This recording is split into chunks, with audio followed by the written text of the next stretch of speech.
দ্বিতীয় পর্যায়ক্রমিক মূল্যায়ন 2025 নবম শ্রেণীর ছাত্রছাত্রীরা তোমরা যে প্রশ্নগুলো অধ্যায় বিশেষে প্রিপারেশন নেবে সেগুলো তুলে ধরছি। যদি ভালো লেগে থাকে অবশ্যই লাইক কমেন্ট শেয়ার করতে ভুলবে না। চলো শুরু করছি। প্রথমে দেখতে পাচ্ছ যে অধ্যায়টি রয়েছে ভূপৃষ্ঠের কোন স্থানের অবস্থান নির্ণয়। এই অধ্যায় থেকে তোমরা যে প্রশ্ন 2 মার্কে রেডি করবে, আইএসটি কি, জিএমটি কি, প্রমাণ সময় কাকে বলে, এম ও পিএম বলতে কি বোঝো, মহাবৃত্ত বলতে কি বোঝো, প্রতিপাত স্থান কি। 3 মার্কে যে প্রশ্ন করবে, অক্ষরেখা দ্রাঘিমা রেখার পার্থক্য, প্রমাণ সময় ও স্থানীয় সময়ের মধ্যে পার্থক্য, কোন স্থানের অবস্থান নির্ণয়ের প্রয়োজনীয়তা কি, আন্তর্জাতিক তারিখ রেখার প্রয়োজনীয়তাগুলি লেখো। এবং তোমরা তো জানো 5 মার্কের এই অধ্যায় থেকে ম্যাথ মানে অর্থাৎ দ্রাঘিমা নির্ণয় বা সময় নির্ণয় এই ধরনের গণিত কিন্তু পড়বে। সে পরে প্রিপারেশন তোমাদের সামনে তুলে ধরবো বিভিন্ন ম্যাথ সলভ প্রশ্ন এবং উত্তর নিয়ে। নেক্সট অধ্যায় ভূমিরূপ গঠনকারী প্রক্রিয়া এবং বিভিন্ন ভূমিরূপ। এখান থেকে তোমরা 2 মার্কে যে প্রশ্ন করবে, লোহিত সমভূমি কি, গ্রস্ত উপত্যকা কি, সমপ্রায় ভূমি কি, বাজাদা কি, ব্যবচ্ছিন্ন মালভূমি কি, ইনসেলবার্চ কি, ডেকান ট্র্যাপ কি, বেনি অফ জোন বলতে কি বোঝো।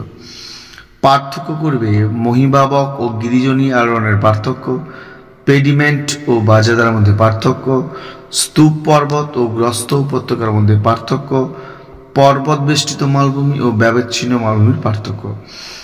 এছাড়া প্রশ্ন করবে মানব জীবনে পর্বত বা মালভূমি যে কোনো একটা হয়তো আসতে পারে, নবীন ভঙ্গিলি পর্বত অঞ্চল ভূমিকম্প প্রবণ কেন, প্রশান্ত মহাসাগরে আগ্নেয় মেঘলা বলতে কি বোঝো।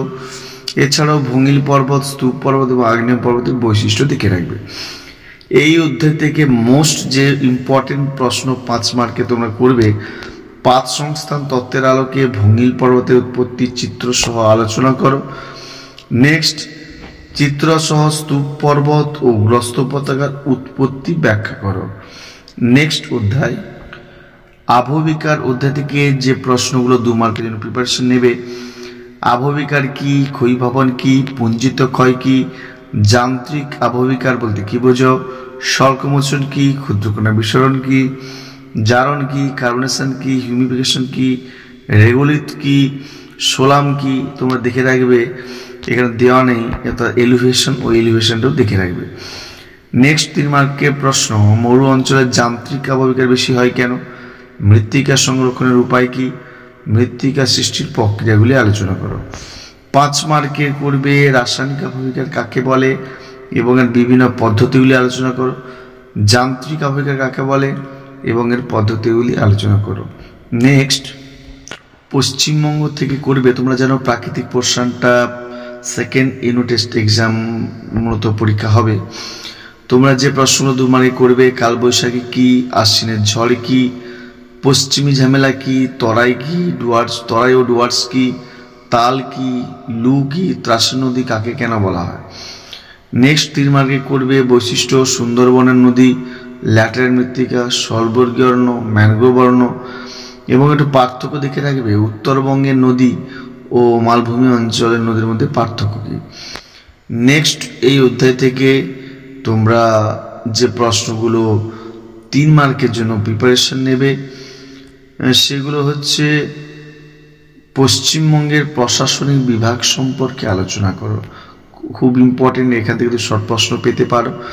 নেক্সট 5 মার্কে যে প্রশ্ন করবে, পশ্চিমবঙ্গের উত্তরে পার্বত্য অঞ্চল কিংবা মালভূমি অঞ্চল ভূপ্রকৃতি আলোচনা করো। নেক্সট পশ্চিমবঙ্গের জলবায়ুতে মৌসুমী বায়ুর প্রভাব আলোচনা করো। পশ্চিমবঙ্গের জলবায়ুর বৈশিষ্ট্য। এই প্রশ্নগুলো তোমরা করলে অবশ্যই আমার আত্মবিশ্বাস প্রত্যেক স্কুলেই কমন পেয়ে যাবে। যদি ভালো লেগে থাকে অবশ্যই তোমরা কিন্তু লাইক কমেন্ট এবং শেয়ার করতে ভুলবে না। যারা নিউ ভিউয়ার্স অবশ্যই কিন্তু চ্যানেলটিকে সাবস্ক্রাইব করে দিও।